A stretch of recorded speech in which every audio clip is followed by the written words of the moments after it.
Aloha. Yeah, I know it's right after break, I get it. My name is Murray Clay, I'm the managing partner of the Ulupono Initiative, and welcome to the panel, Unleashing the Power of Clean Energy in Housing Markets.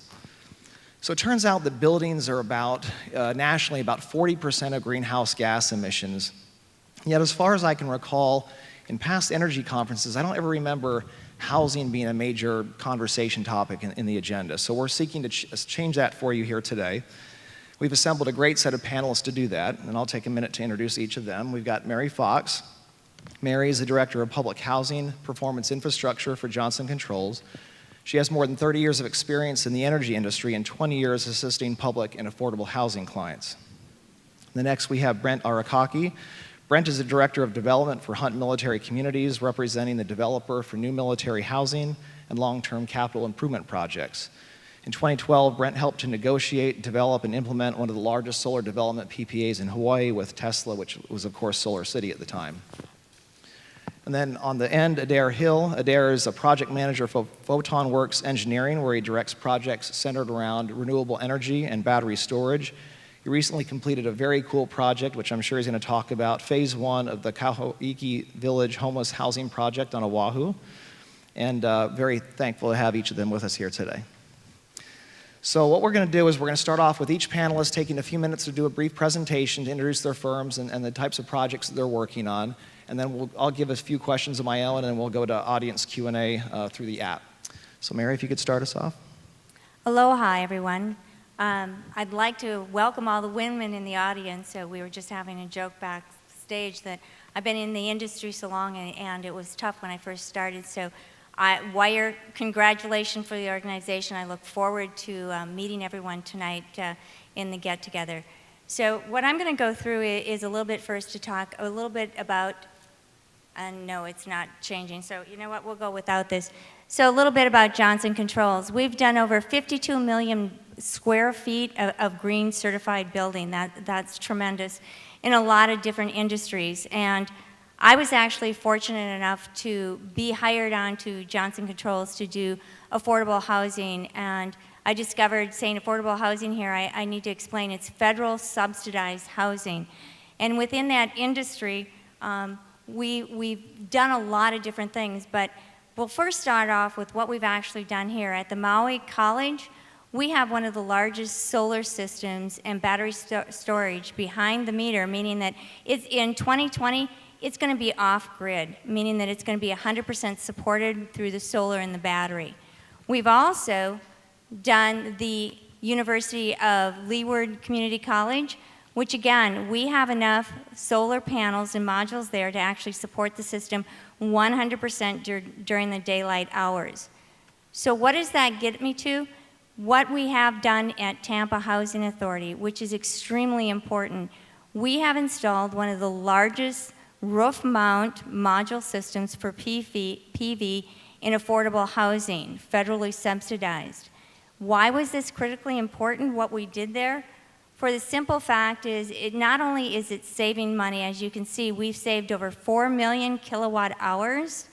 There was a situation at the Tampa Housing Authority where there wasn't enough money nor power to actually provide a comfortable, safe living environment for the elderly.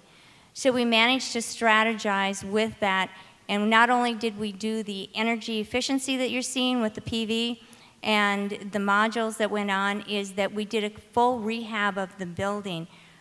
So that was critically important there. What did that do for the people and the residents? I can't show the pictures of how it was originally there. It was lack of ventilation. It was mold and mildew ridden. The walls were black. We took an environment that was unhealthy, and through the use of renewables, we were actually capable of providing enough energy savings and power to provide a clean, livable, safe environment for the elderly. That's huge. So without renewables, that would have never happened. What we also did, which we think is extremely important, is that we actually do a program that we engage, we educate, and we employ young adults through a program called Youth Build. That means that we take young adults and we train them in green jobs, such as the installation of solar, so that they can go on and be employed underneath a livable wage. Sustainability, solar, wind, this isn't going away.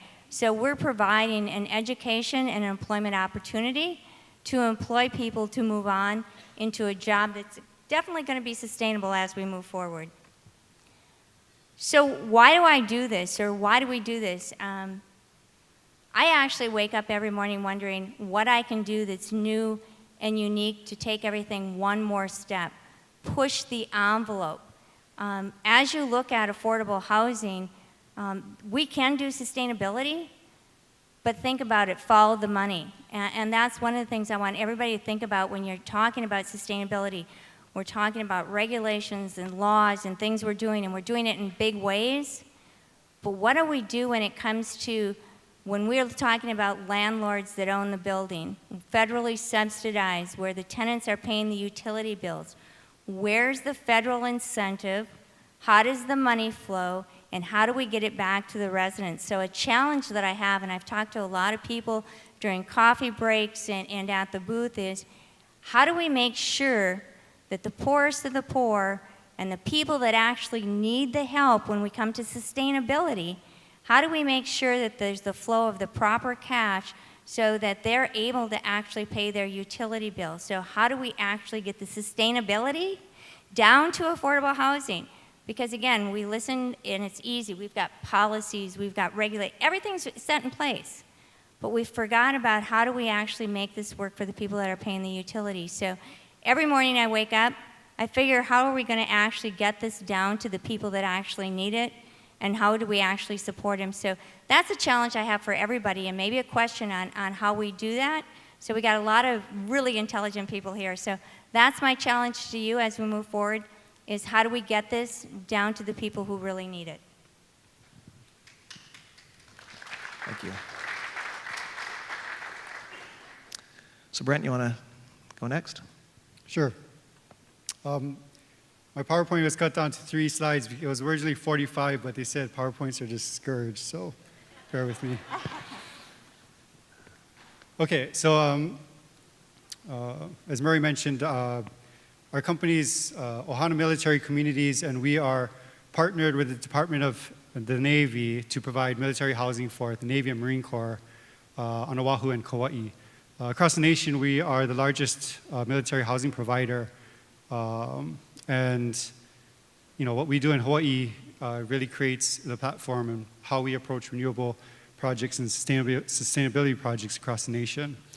So, but in Hawaii, we have the largest portfolio by site, and this is our Navy portfolio, 3,085, but it doesn't.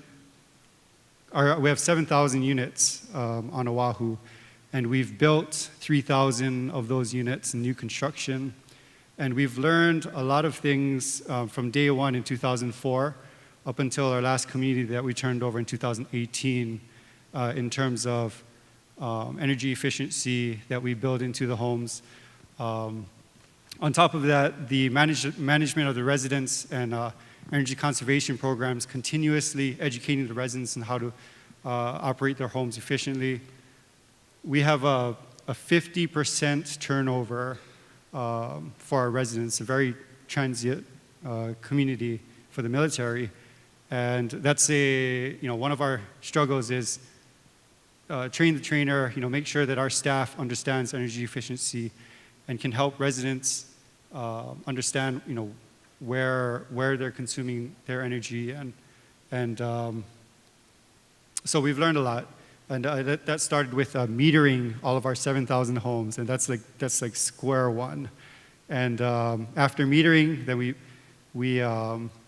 I had a long conversation with Mary on our energy conservation program, which you take military families that have had generation upon generation that have never had to pay for utilities, and then you introduce a program that they're somewhat responsible for excess consumption. It's a very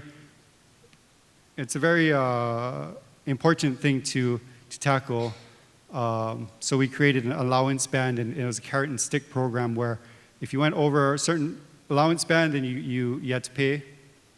And if you went below your allowance band, then you got some money back in your pocket. Whereas before, you were just, you could consume as much as you wanted to, and the housing provider, Hunt, or Hunter military communities would have to pay for any consumption. So energy conservation program helped resident behavior and more along the lines of reasonable conservation. And then we attacked building efficiency. So we built in energy efficiency into the homes, high SEER AC systems, tighter envelopes. We incorporated low impact development, reduced the water going into stormwater systems, and through bioswales and that type of thing. And then we tackled renewable energy as the last phase of our conservation efforts. And it was in 2012 when we partnered with Tesla. We have a really good PPA with them. And it was you know, let's get PV on as many roofs as we can. And we had attacked the 30% of our consumption, 25 to 30% of our consumption is satisfied by renewable energy. And we did that in the first 3 years. And 30%, the next kilowatt that we install is going to cost us millions of dollars. And there's no, you know, you talk about low-hanging fruit, that was really, wasn't hard to get there to 30%. And then now we need like a bucket truck, and we need to go 20 foot in the air to get the next fruit. And it's, that's one of the things that I want to talk about is, you know, how can we collaborate to make that journey to, you know, our 100% or, you know, our renewable goals here. Okay, so next slide. Okay, so some of the highlights, our energy conservation program, we conserved 128 gigawatts from our energy conservation program in 2010, and 1,600 Energy Star certified homes, 27 LEED certifications. So that's just some of the metrics. Of course, every new home that we build is built to LEED standards, but we only certify a handful of them. And again, 15 megawatts of rooftop solar, 1 megawatt of ground mount PV, and a lot of years talking about what we're going to do for the next kilowatt. So that's kind of where we're at. Okay, I think I talked enough. But I think that's it for me. Uh-oh.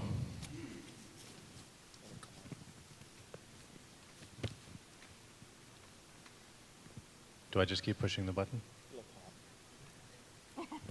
Well, my name's Adair. I work for Photon Works. We're a design build firm out of Honolulu.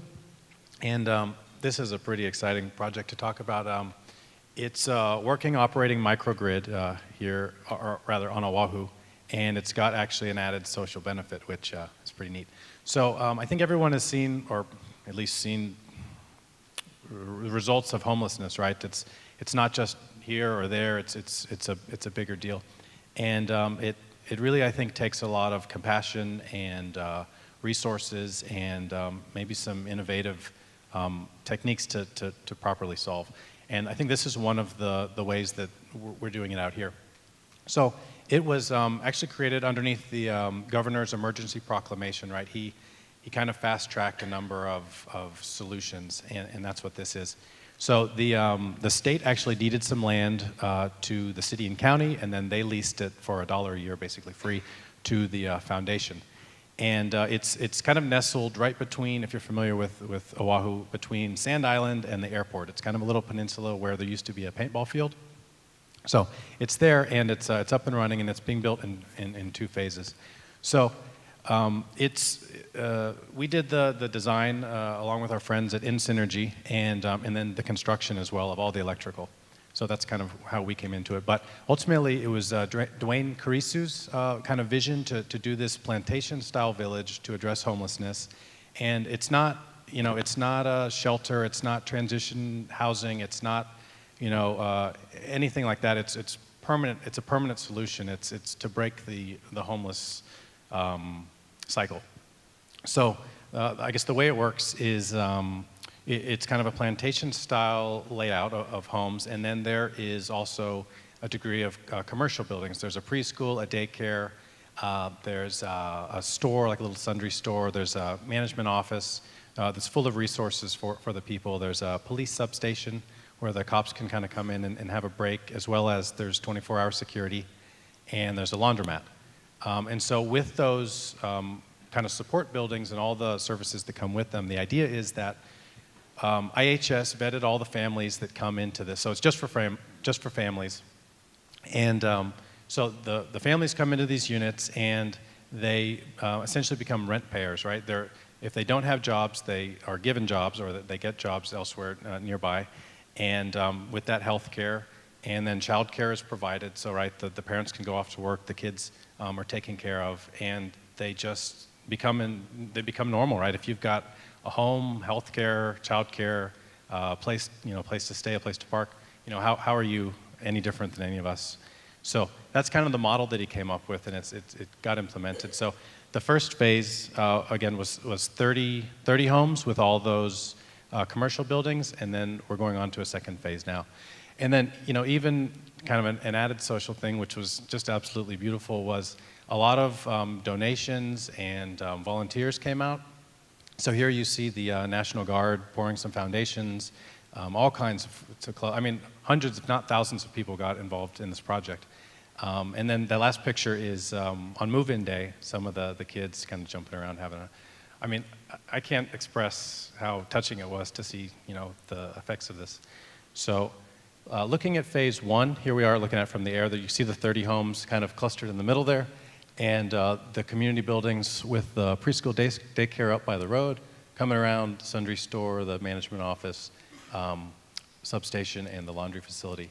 And so that is all built, all operating. They occupied it, or they moved in rather, January of 2018. So it's been up for almost maybe a year and 3 months now.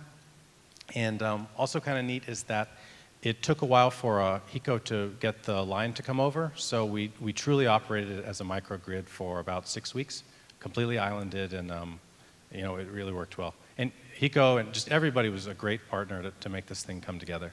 So phase two, this is the BEST building. So this is kind of what we used. There's a central battery, right? The basic principle is all the PV covers the loads during the day, plus a little extra that feeds back into this central battery. Here are Tesla power packs. And then at night, the battery discharges and gives power back and covers the loads again for the rest of the village. So, and then you can see we've kind of created our own switchgear out of enclosures, and there's some controllers there. And then, funny story, so this is, right, the battery energy storage system, right, BESS. And we had a guy going out there, a contractor, I think he was a fire alarm system guy, and we sent him out there. We told him, hey, go to the BESS building and have a look and, come back with a proposal. And this poor guy spent, half of his morning going around from construction worker to building, because everybody had a different idea of what the best building was in the project. So I get a good laugh about that. So here's phase two. You can see there's a rendering there on the bottom, adding 114 more units to the development. And then on the top, you can see where we're at. We've got the foundations poured, and some of the underground electrical is going in now. And then you've got rail occupying that right side, and so they should be out of there soon, and then we'll finish the development. So it's 144 units total. You can see some of the technical specs there. And I think the best part is that when complete and occupied, it's going to take half of the homeless families of the state off the streets. So that's yeah. You want this? Yeah, so it's a real neat development and great application of technology to real world problems. Okay, so one thing that, thank you for each of your presentations, and as you talked, it made me reflect on something. So sometimes when you listen to the political rhetoric, especially when people talk about like the solar tax credit and stuff, you hear this criticism that solar is just for the rich, right? And then as I think about our panel, we got low income, homeless, and military men and women that are being serviced by these solar developments. So I'm really glad that we're not talking about solar on mansions, although that's great too. We're talking about solar really for the bottom of the pyramid folks and our military service, men and women. So that's really a great thing. And glad It to be does talking get about cheaper that. than solar, right? I That's mean, right. why not? Okay, so I'll start off with a couple of questions, and then we'll go to the audience questions. Mary, just starting off, how do you engage residents or maybe potential residents in these solar programs? Do they understand the benefits? Are they worried about upfront costs? How do you work with them on that? So that's a really good question because a lot of the residents we work with probably don't have the same education as a lot of people, so it's really difficult. So we really start at the very bottom with teaching about energy efficiency, teaching about how energy is actually being used. It's amazing how many people don't understand how to even read a utility bill or what a kilowatt hour is. So we really have to start at the ground up. So as we start at the ground up, we do the resident education. We talk about going to the efficiency, and then we talk about how we can actually reduce and maintain a better climate for them. So there's a whole process, Murray, that we need to go through, but if we don't start at the bare bones, and we cannot assume people know what we know, so we have to be extremely careful and make sure that we start at the bottom and work our way up. And that's the only way that we're going to have a successful program.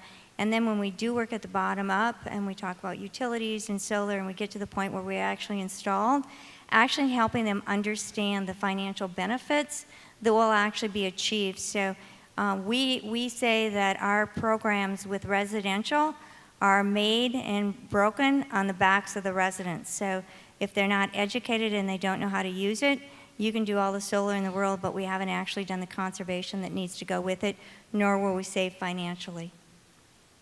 Is there an aspect to educating residents on the military or even on the homeless side? Is that part of the equation? Certainly. So, like I mentioned, our residents are 50% transient throughout the year. So there will be new faces within our 7,000 homes 6 months in.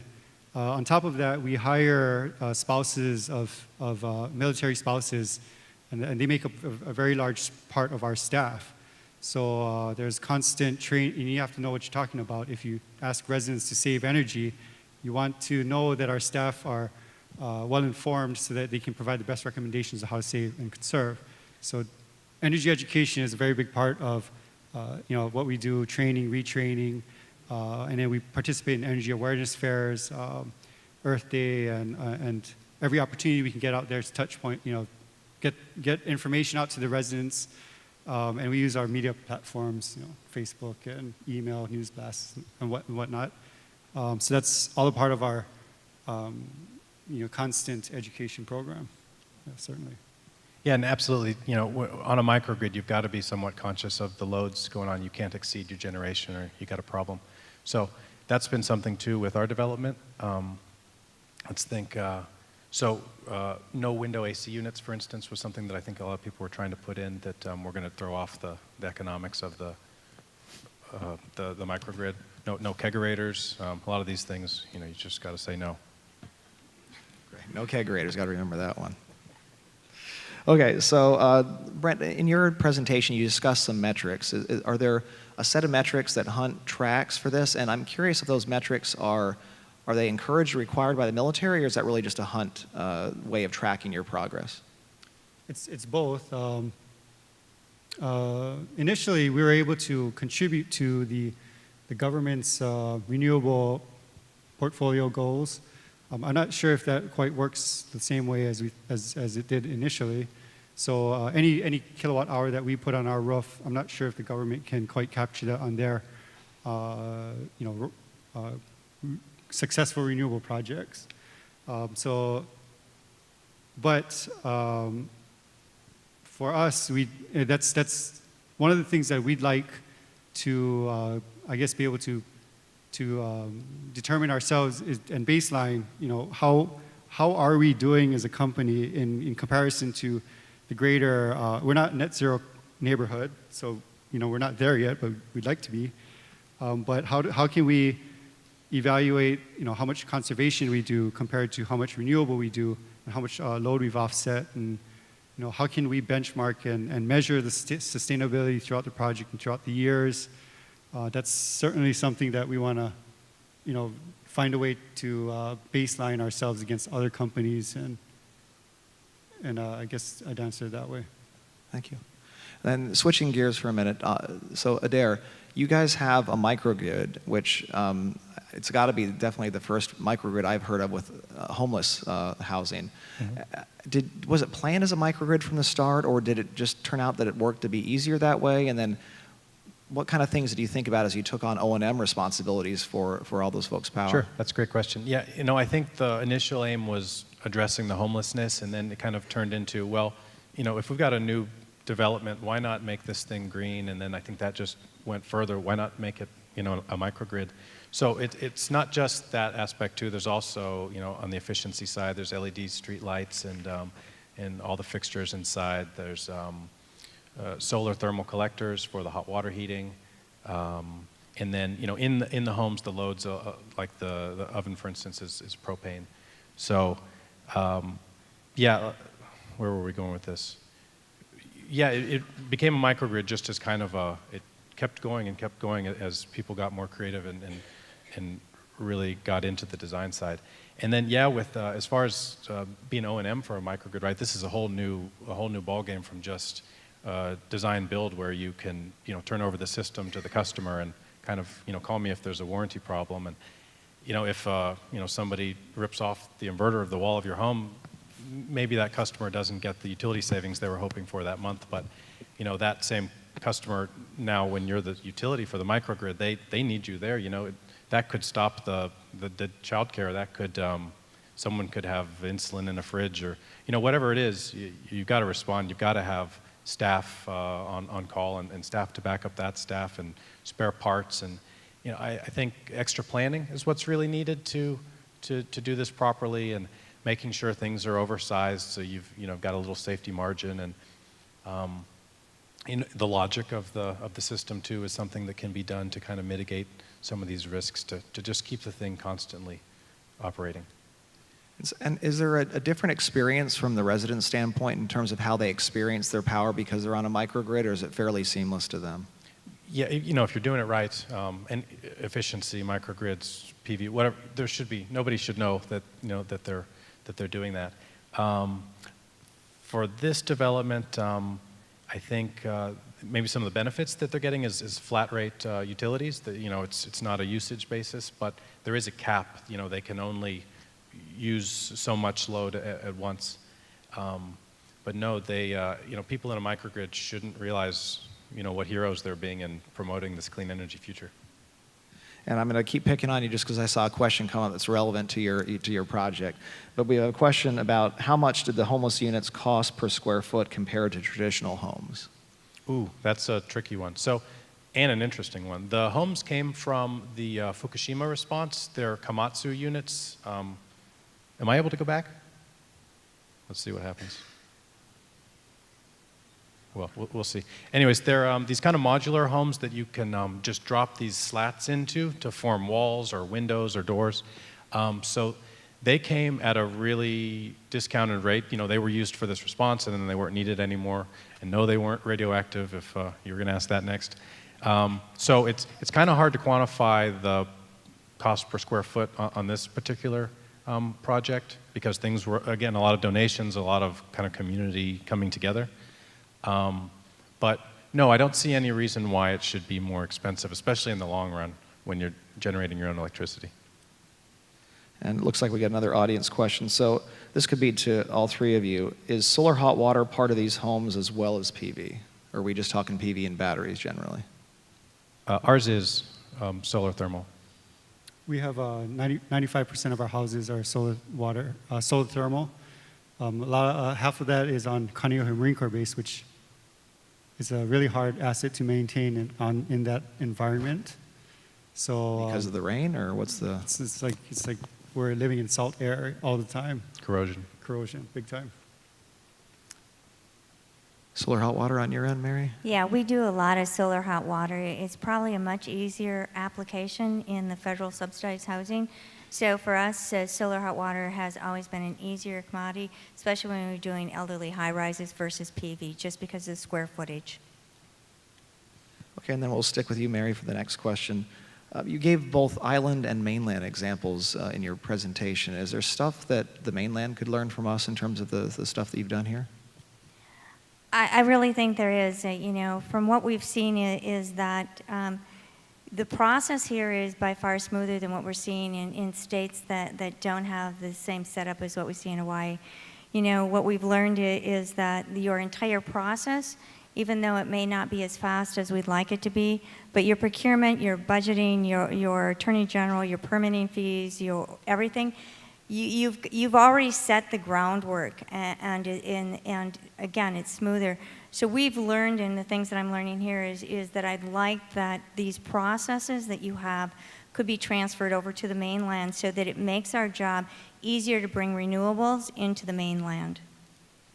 We'd love to help. Okay, so Brent, going back to you, we hear this constant debate. It depends on who you're talking to. If you're talking to a solar water person or a PV person, the way-offs between efficiency and renewable electricity generation, or solar thermal versus solar electricity. How do you weigh those, and then weigh those against energy efficiency measures that would drop the need for the PV on the roof? How do you kind of balance those different priorities? So, like I mentioned, our solar water heating systems on Kaneohe Marine Corps base are really hard to maintain. Pumping up water to the roof and the corrosion that we get out there and the efficiency of the systems have lost their efficiency over time. And we don't know how much, but we know that they're not working quite like they're supposed to be, some of them. So do we replace those with solar water heating systems, or do we look for an alternative that could better suit the environment? We have looked at installing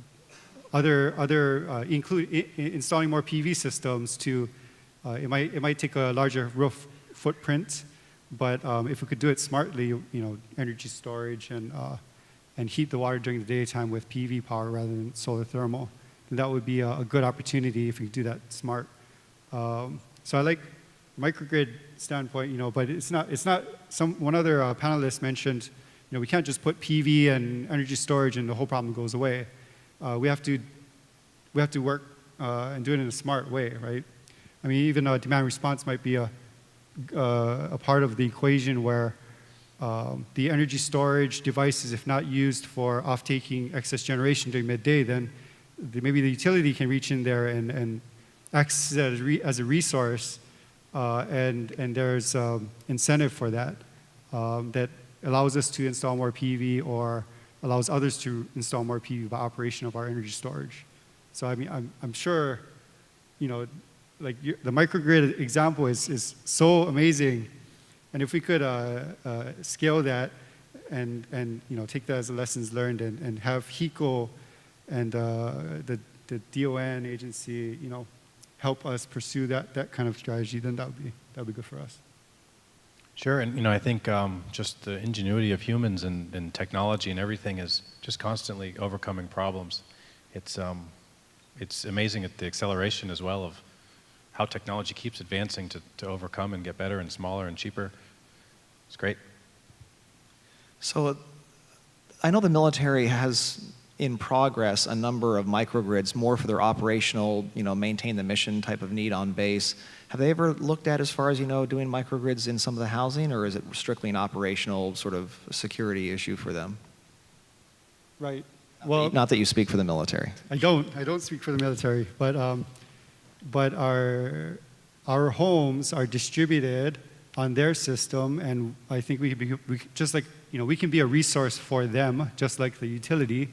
We can have if distributed energy systems make sense, then we can install that along with PV systems, and if it can help them be resilient and disconnect portions of their grid and have that capacity because of housing, then that would be a pretty cool thing to accomplish.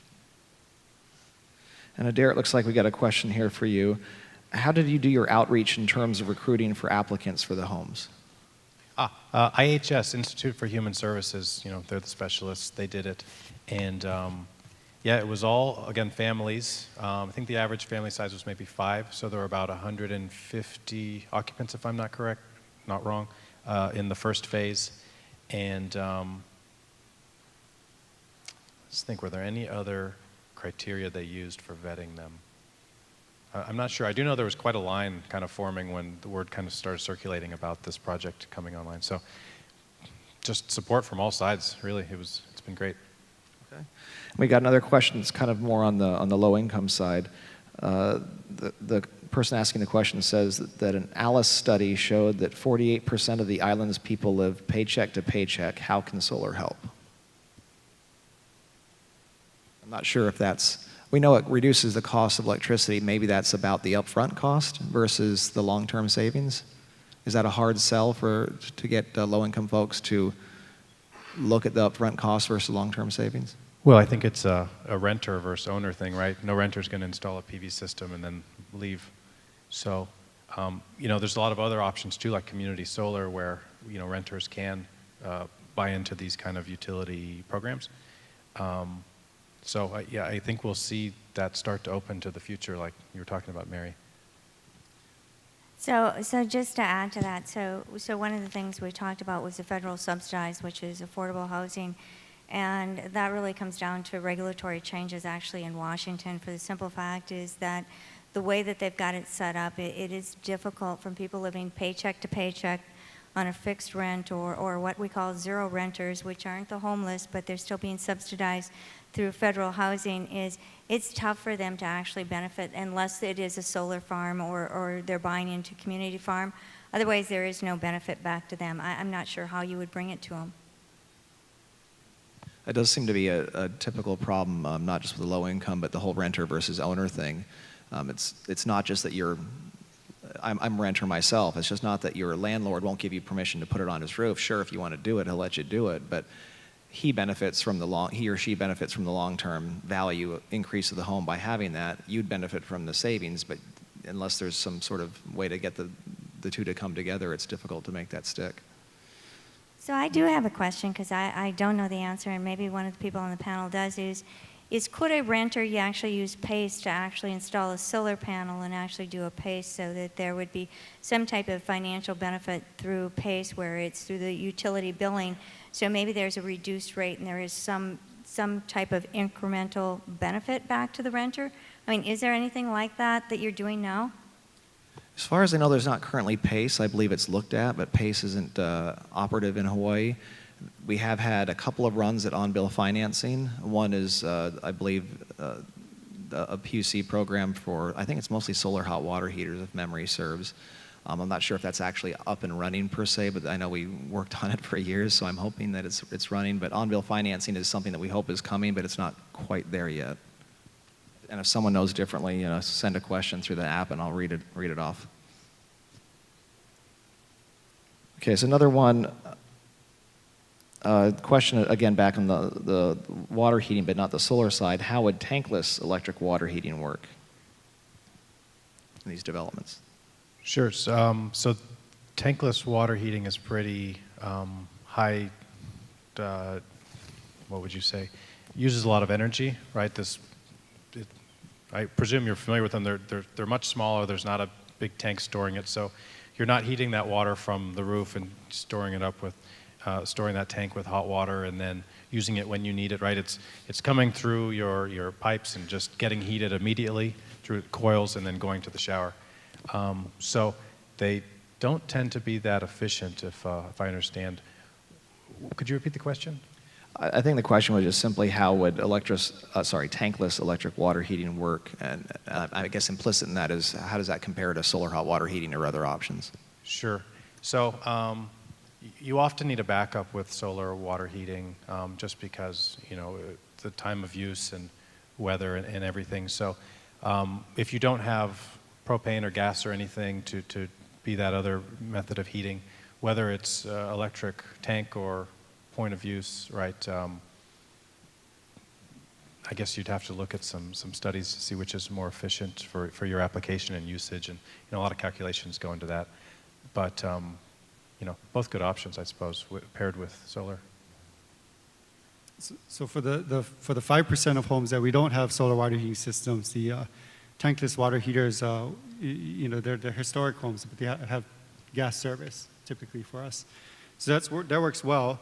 We looked into electric tankless water heaters, but the problem with that is, like Adair mentioned, our research shows that you need to increase the amperage to the home to 300 amps or something non-typical, and that would be that would enable you to install the right type of tankless hot water heater to provide enough for the family versus an individual.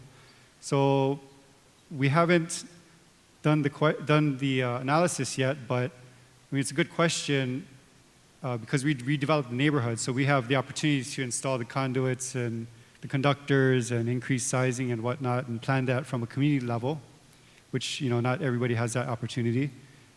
So that's the kind of things that we should be looking at. Yeah. They're also particularly good if you don't have the space. They have a pretty small footprint if that's what's on a wall. Got a couple questions here about, in addition to building new affordable housing units that have some of these features, is there a way for the existing structures, which these buildings last for 50, 100 years, I guess, whatever, how do we get the existing affordable housing units to do energy efficiency upgrades? Is that something that we can do without it being a new development? So I would say 99% of what I've actually done over the years has actually been retrofit and redoing. So absolutely.